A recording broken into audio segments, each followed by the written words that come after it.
Agradezco a Paradiso Editores y al Colegio de San Ildefonso la oportunidad de compartir esta mesa con Alenka. Es un gran honor.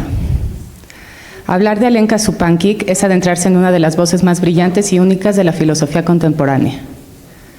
Nacida en Ljubljana, Eslovenia, en 1966, pertenece, junto con Mladen Dolar y Slavoj Žižek, a lo que se conoce como la Troika, ocupando para mí no solo el lugar del caballo central, según la bella imagen del veloz carruaje ruso, la fuerza que impulsa a trote constante manteniendo su ritmo y dirección, el movimiento del pensamiento, sino también por momentos el de los dos caballos laterales, cuyas cabezas se inclinan ligeramente hacia afuera, permitiendo una mirada de parelaje, mientras lo real toma el lugar del cochero o jamshik.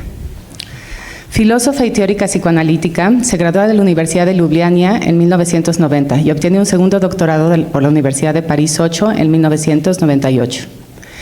Actualmente es investigadora de tiempo completo en el Instituto de Filosofía de la Academia Eslovena de Ciencias y Artes y es profesora de la European Graduate School.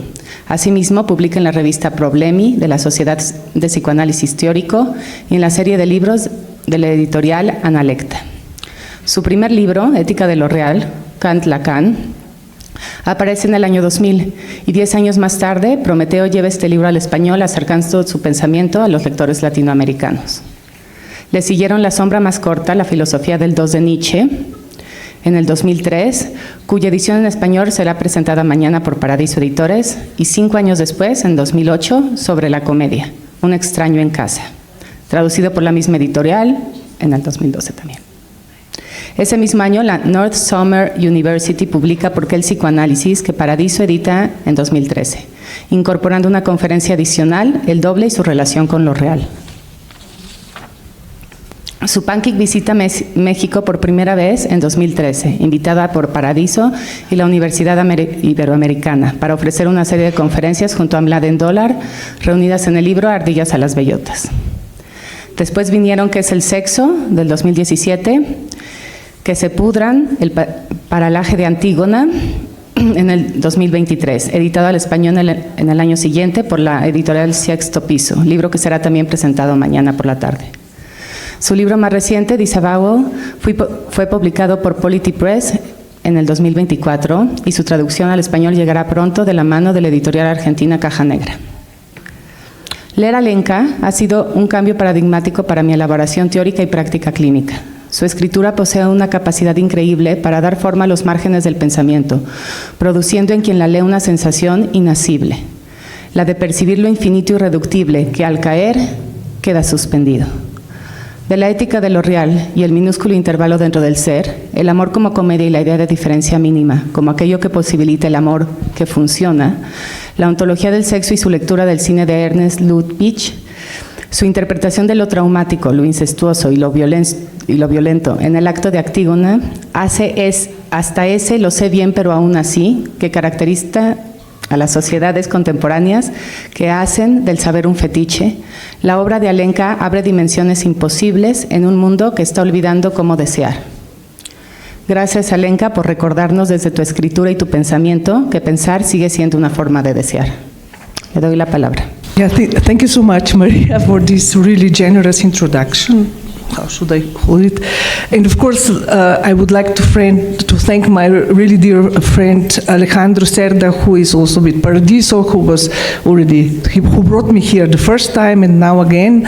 And of course, I'm extremely excited and grateful to be able to give my talk in this environment, in this gorgeous place, which I really think adds something to to this event. So, and of course, thank you everybody for coming this evening and to let me share with you these thoughts that I've recently written on what I call the paranoic power. So, can you hear me okay? Is it too loud or is it okay? Okay. So I would like to perhaps present in this lecture today one example of how psychoanalysis can help us think about and understand and perhaps even possibly shift a new structure of authoritarian power that is gaining momentum all across the world. And I proposed the name for this specific form as paranoid power, and I will try to explain and justify this term in what follows. But before I go any further, I think I would really like to point out the following. These comments that I will present should not be seen as kind of alternative to, I don't know, socioeconomic or geopolitical analysis, nor as an attempt to suggest that a psychological mapping of our social predicaments is superior to I don't know, other approaches. But what I do believe, however, is that such an analysis can help us understand certain mechanisms that play a key role in orchestrating social antagonisms which are largely independent of individual psychology. So since much of my analysis will focus on the example of Donald Trump and his current administration, it is important to stress that I do not perceive him or his person as the root of the problem. A great deal had to happen in the US society for someone like him to be elected to become president, and for the second time. So I think we should not become victims of this kind of what I call a reversed MAGA fantasy, kind of nurtured by many Democrats, and simply believe that if Trump were removed, America would be great again, and everything would be fine. So, of course, we are far from there. But his persona, nevertheless, was able to give a concrete form to these pre-existing antagonisms and steer them in a certain, very specific direction. So even though the problem is more general and systemic, the concrete appearance, it's always also determined by some contingencies, also like personal contingencies. Okay, so things like dire economic circumstances, wars, genocides, social uncertainty and instability, and other forms of crises. We are dealing with all this, and we can indeed observe that these are precisely the conditions in which social paranoia also thrives. But is this enough? Is it enough to propose a direct causal link relation between the two, and thus explain, for instance, this kind of rising social forms also of paranoia, not power, but these social forms, by pointing simply to hardship, real crises, threats, and traumas to which many people are exposed? I believe that this would be a mistake. While real empirical conditions of hardship and insecurity certainly play an important role in this paranoid state, the causality is more complex. And I think this is already apparent if we consider the fact that there is no direct correlation, for example, between the degree of real hardship one experiences and this tendency, for example, to believe in conspiracy theories, one of the predominant social forms of taken by contemporary the paranoia. The most ardent advocates of conspiracy theories are seldom those who are the most destitute. So something else is also going on here. And I think the key element of causality takes place on the level at which this empirical real hardship or crisis is narratively framed. And by this I don't simply mean the explanations or even eventual scapegoats offered to clarify why we are where we are, why we are suffering, and so on. This, of course, also plays an important role, but what I have in mind is something even more fundamental, namely the characterization of where we are actually, what is happening to us. That is to say, the emphasis is not simply on, the emphasis is on what exactly happened to us, description, narrative rendering of this. What is happening to us rather than simply why we got there. So the latter also exists, but belongs already to another level.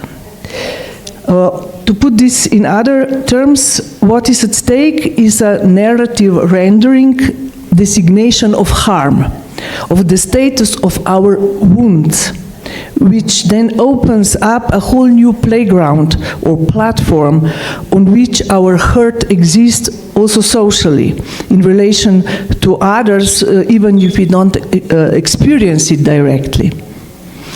And it exists as a basis for possible explanations, naming the scapegoats, recipes of recovery, and so on. So if we look at how the present problems affecting a growing number of people are being framed by the populist right leaders, and particularly in the US, what do we see? That they're being framed through this kind of an overreaching rhetoric of castration, quite literally. We are being castrated is the message. Everybody wants to castrate, emasculate us. They want us to lose our power, the potency that we once had, vitality, enjoyment, and so on. And for example, we can detect this already in the way in which the far right has appropriated this notion of the freedom of speech. Not as a civil right to protect critical voices, but simply as a right to enjoy. In this discourse, loss of free speech refers simply to the inability to insult others freely and to say whatever one feels like saying. So requirements of polite and considerate language, as well as prohibitions, for instance, concerning symbols and rhetoric associated with Nazism or fascism, are increasingly presented as impediments to freedom, understood as the freedom of enjoyment, particularly of those in power, of course. And in this sense, as castrating, we cannot enjoy fully or freely. There are also these constant complaints about feminization of society. Women are, again, a big threat here. So this particular narrative framing, I claim, is not simply one possible framing among others, but a singular one. And it resonates strongly, I think, with the paranoid position and structure which pushes precisely its castration out of its symbolic dimension, let's say, so that it remains operative only in the registers of imaginary and the real. So if you keep telling people that they are being castrated, and I will give you some examples in a moment, this is obviously not very empowering for them. The message rather is, you are rendered impotent, and I, the populist leader, am the one in whom you should invest in order to feel that you are participating in power again, and that you can gain access to some enjoyment again. So this is a message that leaves people angry, outraged, but at the same time powerless on their own. They need the other figure. So the battle cry is, we are being emasculated and we cannot, I will not allow this. I, your leader, will not allow it. As I said, this is particularly evident in the US and in the everyday rhetoric of Trump's politics. Everyone is, and here I'm quoting his statements, everybody is accused of stealing from America, ripping it off, taking advantage of it. The country is said to be invaded by rapists and criminals, referring to immigrants. LGBTQ people are coming after our children and want to chemically castrate them. People who criticize Trump are labeled as victims of TDS, which is the acronym of Trump Derangement Syndrome.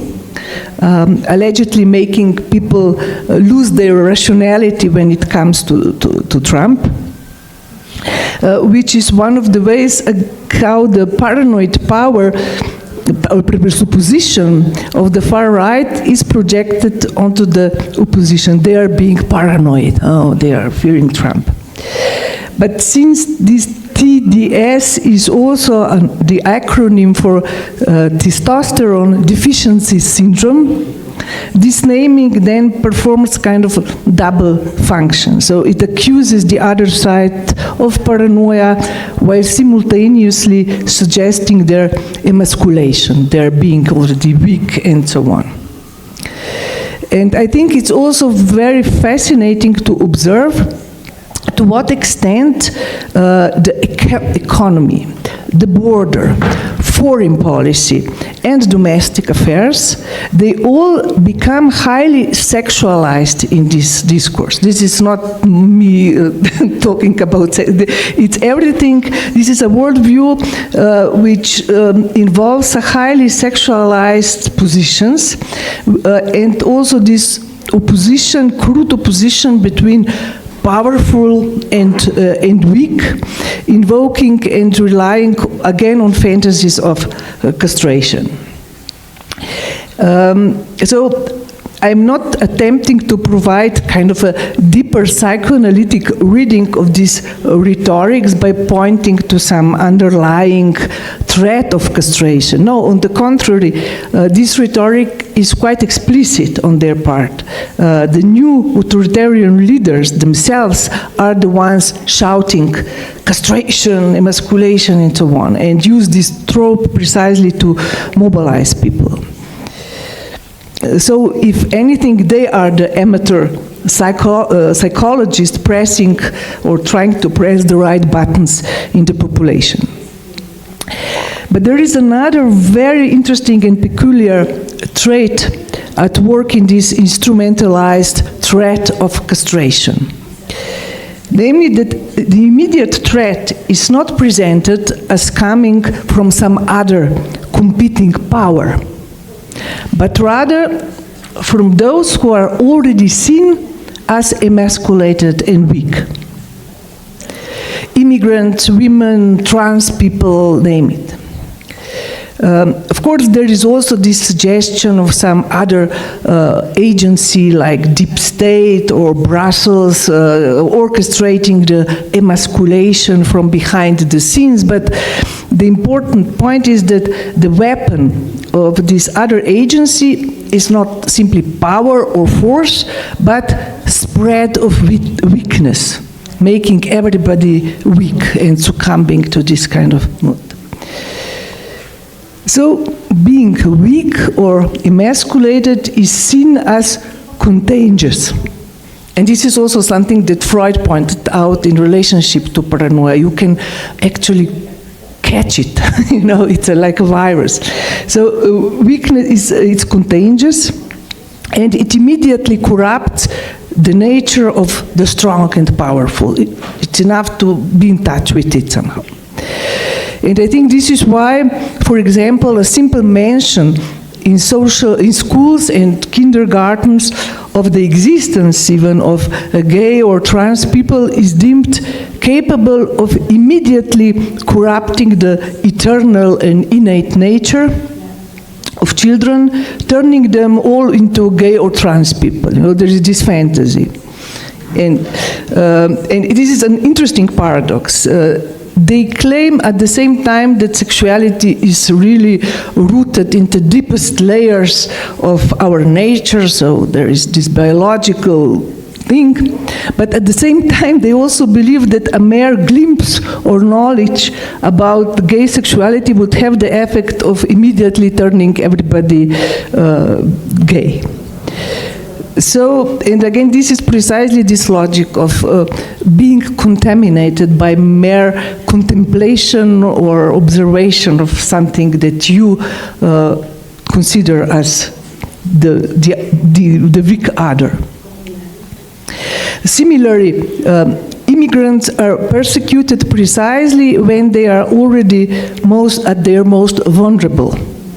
because of their precarious status, working there but not necessarily having all the papers, but just working there.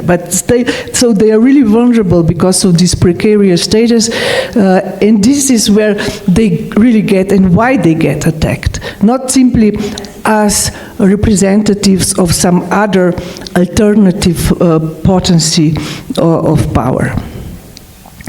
So to be sure, and similarly to these ideas of the deep state, there is also the idea or fantasy of an alternative potency threatening to weaken and replace us, this replacement theory. But again, most of the immediate fights and battles are fought against the weak, rather than against some powerful people. And as I said, according to Freud, this view of castration and also as contagious is an important aspect of paranoia, precisely. And it's also just a quick addition, these fantasies of the deep state, it's also very interesting how even when they are in power, like being the state, they still need this other power, the imaginary power that they are fighting or that they is trying to undermine them. So there is this whole dialectics of power as split from within. So there is this anxiety to be contaminated by weakness, but on the other hand, these authoritarian leaders also feel very good, of course, in each other's company. That is, in the company of other powerful men, even if they are ideologically very opposed or different. So there is something in this logic that suggests also that power is just as contagious as weakness. It rubs off on you. If you are in the company of the powerful, power rubs off on you. But if you are in the company of the weak, it is weakness or emasculation that rubs off on you. So, as I said, in spite of ideological differences, for instance, Trump obviously feels good in Putin's company and treats him with respect that is completely missing from his dealing with the weak Zelensky, because he is in the position of the weaker party. And of course, this attitude also aligns closely with what Elon Musk famously said some time ago, namely that empathy is the fundamental weakness of Western civilization. Again, this kind of mantra.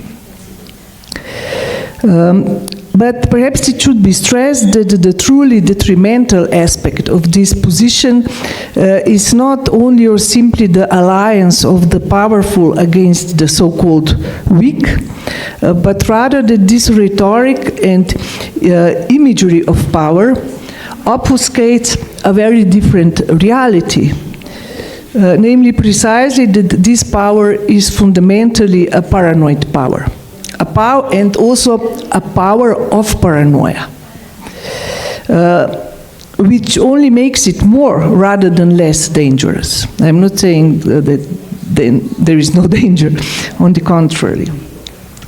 So the point is not that since these leaders are themselves showing clear signs of paranoia, they are therefore themselves weak and scared, not really as powerful as and confident as they present to be. As if such an exposure could somehow make them lose their harmful power. No, it doesn't, and we can observe this practically every day. We are making fun of them, whatever, nothing happens. They won't deflate if we expose them as in fact weak or stupid or whatever, because this specific paranoid power or paranoid weakness is precisely what brought them to power under current conditions and what keeps them there. Or put differently, they won't collapse if we expose them, precisely because their power is not symbolic power, at least not primarily. Which, again, is not to say that it is harmless or incapable of hurting us, quite the contrary. it is a power that exists only as this kind of accumulated real empirical material force. Military, police power, direct pressure, economic blackmail, and of course wealth. We are talking about some of the wealthiest individuals on the world here. But the flip side of this is the paranoid assumption that most people do not truly respect them or not respect them enough or for themselves, you know.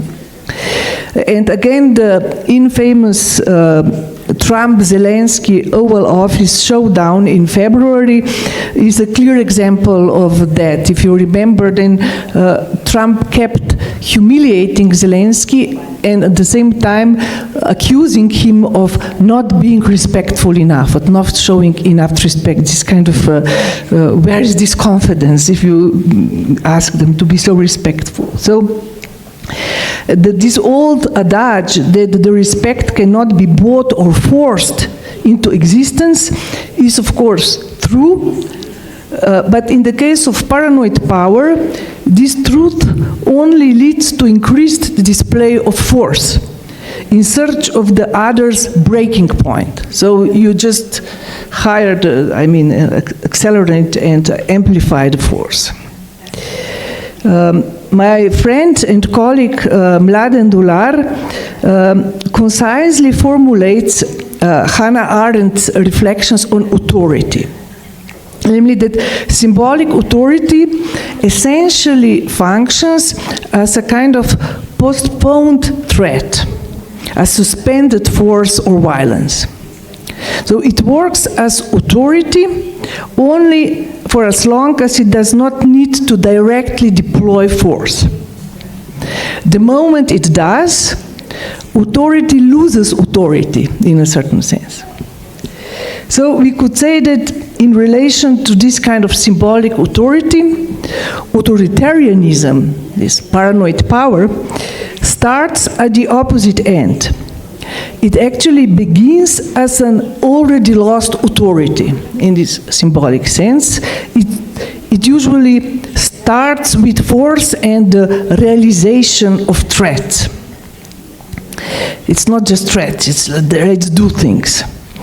And tries then to make its way back, as it were, to the impossible point of the coincidence of the symbolic authority with this real that they're having.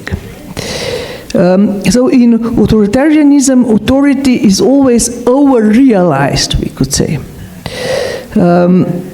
And authoritarianism is all about a realization. We do things efficiently, not just talk about them. Yet at the same time, this realization desperately tries to reach a point of precisely symbolic efficiency, that is to say, the efficiency of talk itself, where it would be simply enough to say something and this would be respected and enforced, not to force this through violence. But this point precisely remains inaccessible to it. So this inaccessibility of kind of symbolic efficiency, symbolic causality, is, I think, the kind of driving force also of this surplus realization and of its emphasis on the executive dimension, on doing, managing, enforcing.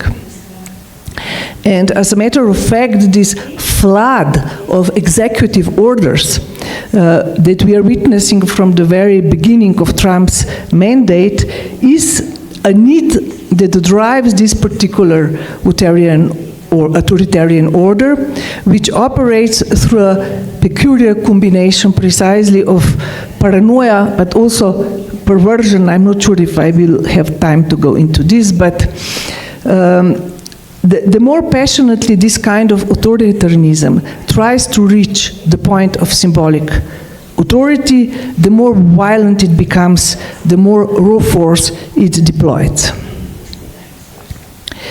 And I think this is also quite important if we are to understand this kind of peculiar combination in these authoritarian orders of naturalism, biologism, and this kind of contingent symbolism that I was talking already about before. For instance, the current obsession of the Trump administration with biological sex, which also accompanies the rise of the far right in many other countries, has everything to do with this. And I think it's also no surprise that the focus is again, as often throughout history, on women. Namely, defining what a woman is, thus comically and sinisterly, became a #1 state priority. I'm not sure if you are aware of this, but one of the very first executive orders signed by President Trump after he took office, in the midst of major world crises, domestic social problems, and so on.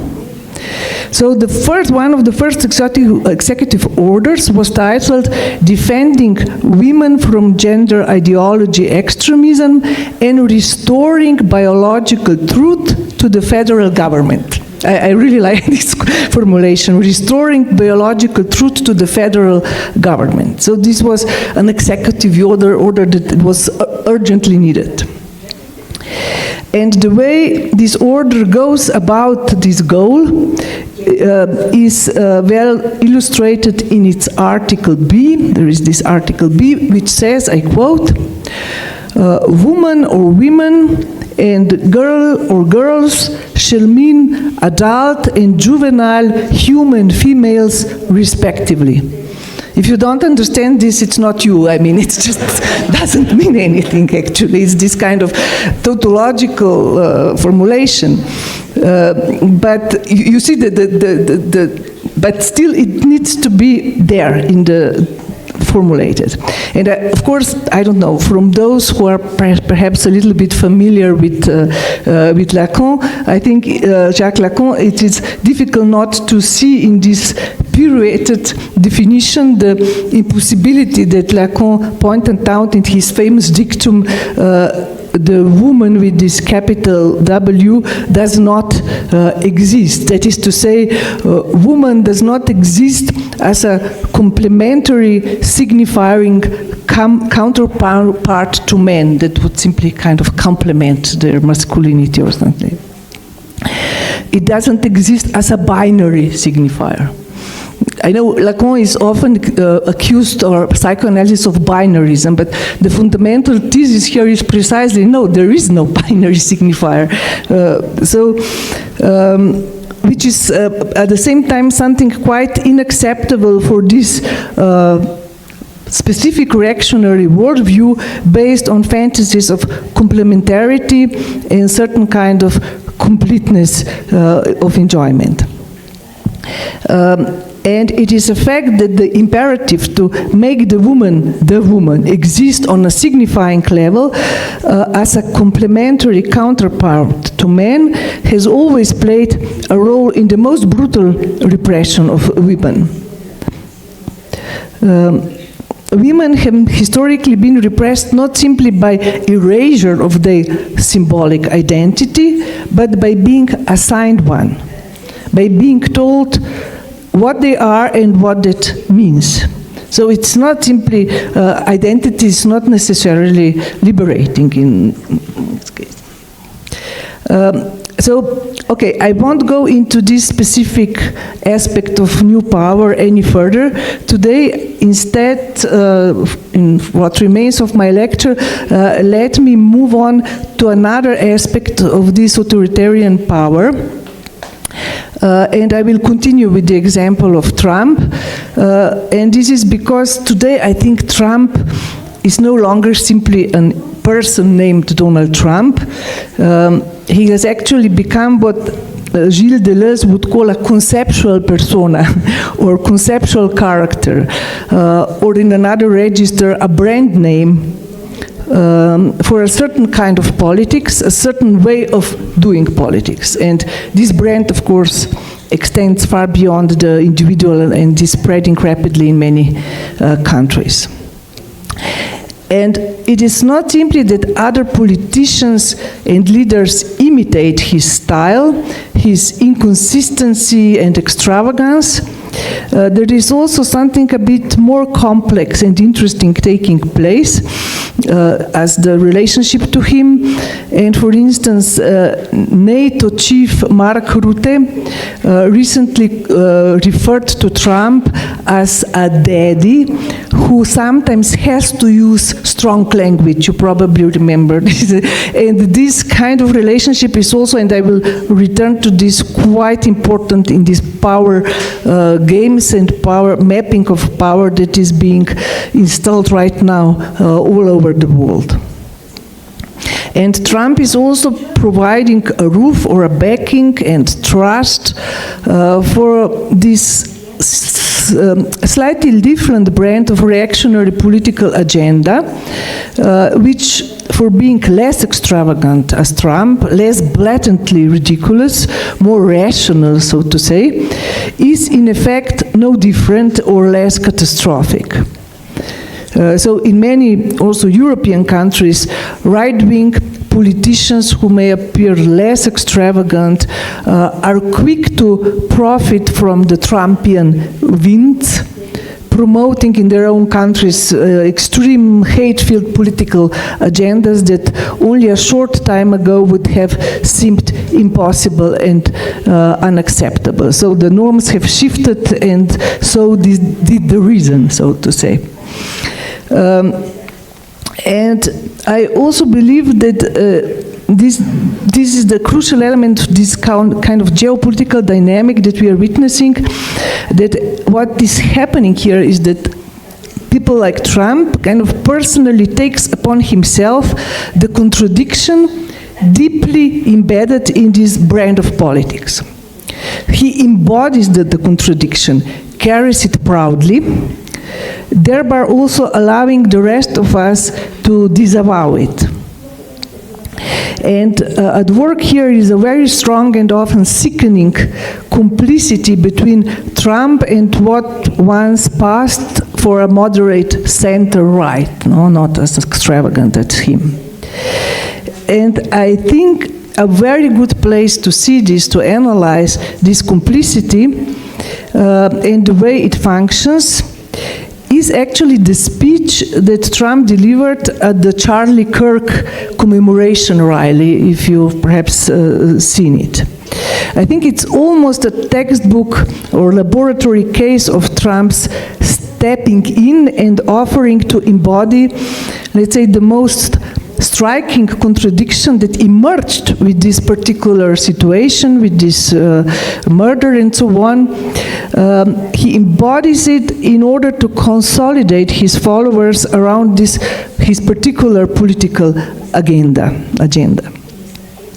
And of course to unleash a war on anything and anyone who fails to share this particular agenda and opposes it. So this fundamental contradiction has to do, in this case, with Christianity and Christian values, which Kirk declared to embody. And of course, his racist, misogynist, homophobic, anti-immigrant, and pro-guns views, which are hardly could be said to be very Christian, that he also advocated so loudly and, it seems, so efficiently. But in any case, here we are at the Kirk's mass commemoration rally, organized and promoted as a celebration of his life as illustrious, even saintly, and as enthronement, consolidation of everything he represented as a model Christian life, which obviously, since he was shot, is portrayed as being in danger and under threat by extremely evil and powerful forces, the radical left, whatever this means, and we know that it can cover just about anything not compatible with MAGA views. So in this speech, first Kirk's widow, Erica, emphasized forgiveness. She said, like Jesus Christ, Charlie would forgive the young man who shot him. So her speech was full of tears, love, and charitable sentiments. Then Trump took the stage and he spoke. And I will now read you a particularly interesting part, just a part of his speech. He said, he, Charlie, did not hate his opponents. He wanted the best for them. Here I disagreed with him. I hate my opponents. And really strongly, passionately emphasizing the word hate. And then he went on in this emphatic manner, I don't want the best for them. I'm sorry, Erica, then he said, but I can't stand my opponent. And the crowds are cheering here already, you know. And then he continues, pointing at the sky. Oh, Charlie is angry. Look at that. He's angry at me now. He wasn't interested in demonizing anyone. He was interested in persuading everyone to the ideas and principles he believed were good, right, and true. And before each appearance, he prayed these words, God, use me for your will. Always said the same thing, use me for your will. And that is exactly what God did. So, end of the quote. After that, he went on in this speech painting the horrible violence and methods of the left and so on, the danger from which, of course, he will protect us. So first, before going into the analysis of the first part of this speech,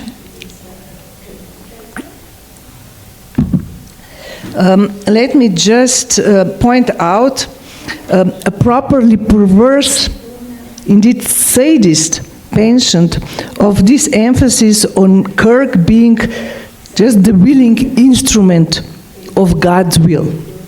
You know, Jacques Lacan pinned this down most succinctly. Namely, he said, the pervert always presents himself as the instrument of the other's will. Pervert is not the one simply enjoying unrestrainedly and without scruples. He has a job to do. He works for the enjoyment of the other. He is the instrument of the enjoyment of the other. So here this is quite kind of textbook structure. This is Kirk. Trump, he also enjoys. So the quoted part of the Trump speech, of course, did get some attention among the opponents, critical attention, and this emphasis on hate was duly exposed. The fact that he spoke out the kind of unspoken truth of this rally. But I think we need to think a little bit further about this speech and its function, for it was indeed a true masterpiece of the performance of Trumpism, and I think it did provide a key to his populist success. What Trump does is he gives voice to violence and illicit enjoyment, that form normally the kind of hidden side or whatever of these good, right, and true ideas presented here as Charlie Kirk's Christian ideas. He does not deny this underside or pretend it is not there and we are all nice and blah blah. He does not ask us to ignore this and to play the standard hypocrisy game, as he calls it also. Instead, he proposes something else, namely to stage this contradiction, also put it on the stage, to blow it up to its full proportions, and then to offer himself as the one who is willing to endorse the contradiction and take care of this dark side. So this is the key to the configuration staged and deployed in this rally. Kirk was cast as a man of Christian ideas and principles, a missionary, also he called him Trump in his speech. But of course, as history shows, the spreading and establishment of Christian rule also required crusaders and crusades to do the dirty work. So the message, or more accurately the deal offered by Trump to the American people, and we know how much he likes a good deal, was this. Okay, we are all Christians here, but Christianity is under attack, so we have a problem. You go on being Christians, keep feeling good about your Christianity and your Christian values, and I will do the dirty work for you. You do the Christian thing, while I will hate for you, persecute immigrants and others for you, even kill them if necessary. So this is the kind of clearly spoken message, not some hidden message. And note also that Trump did not speak of enemies. When he didn't even say, I hate my enemies. He said, I hate my opponents. And this is a rhetorically extremely skillful displacement of this kind of the emotional charge from, let's say, I hate the person who committed this murder, something that many could indeed still humanly relate to in the given context. Why should we want the best for them if they killed him?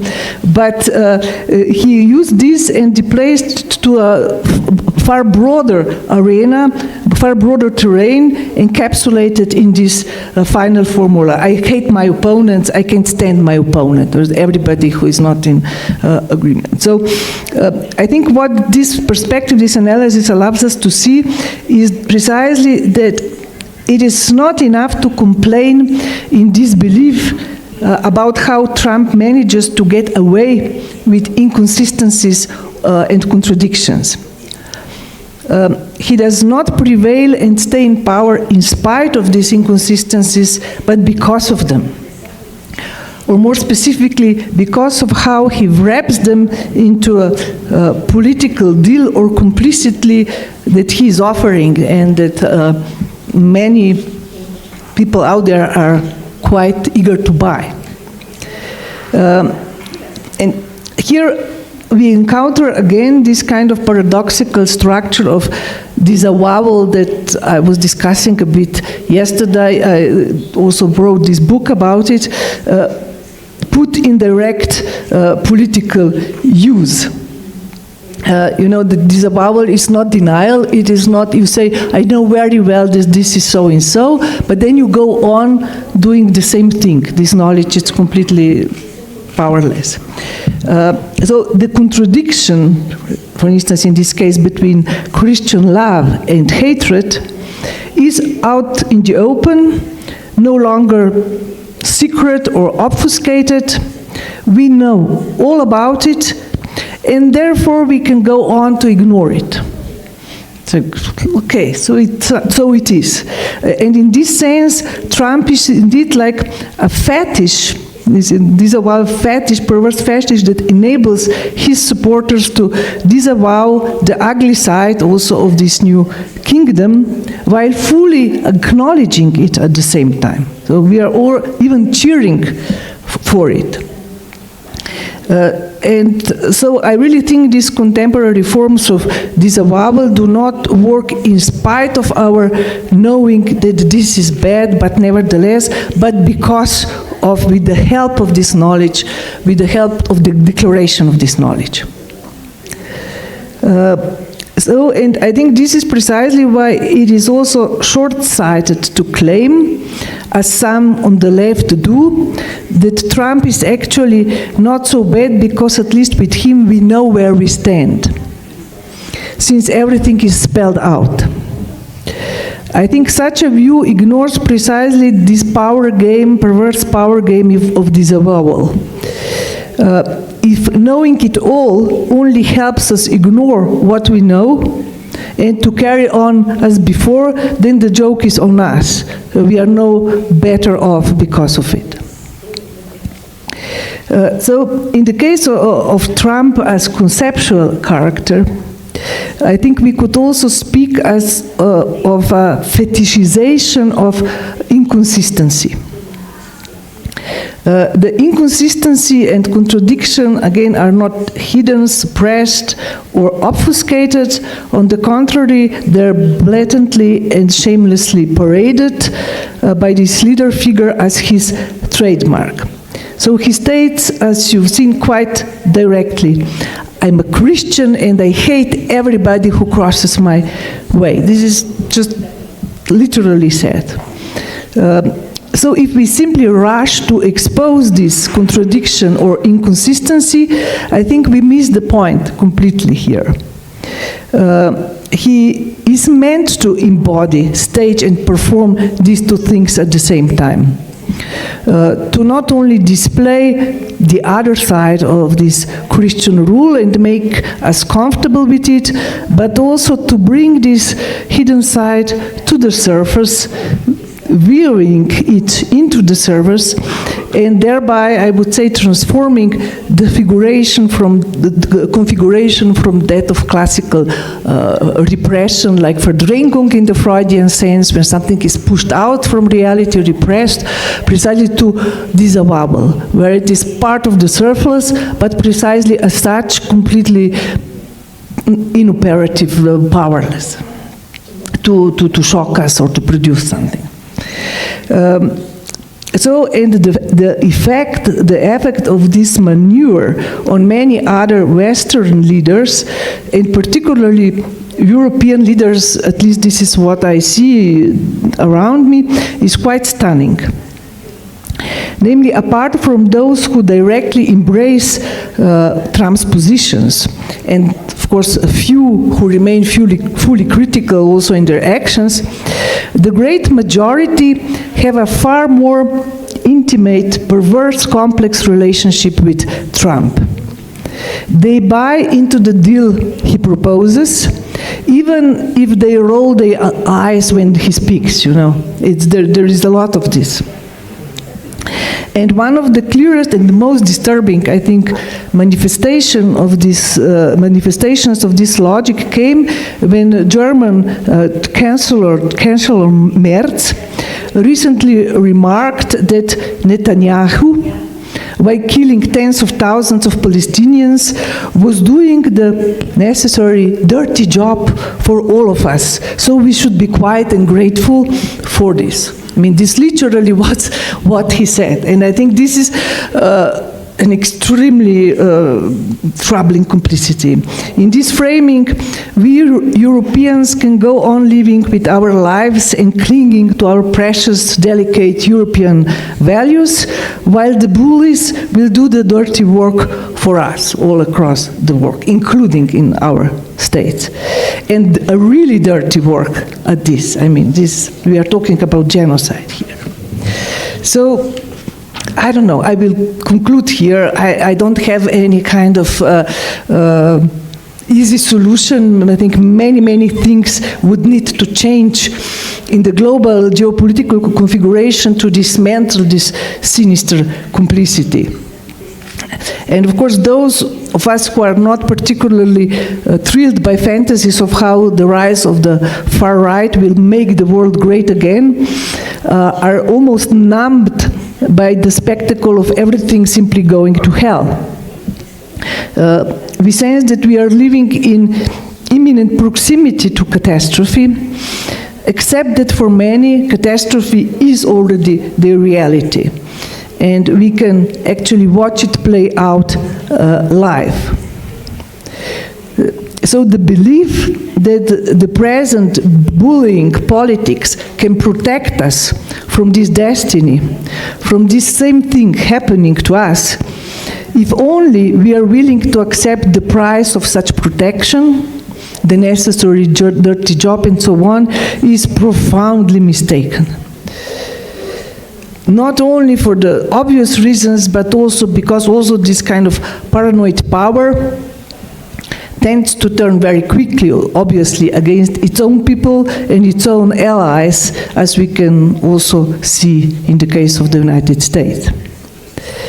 So that in the end, and I really want to conclude here and emphasize this, what such powers claim to so desperately to protect us against may well prove rather benign, compared with the catastrophe of their protection itself.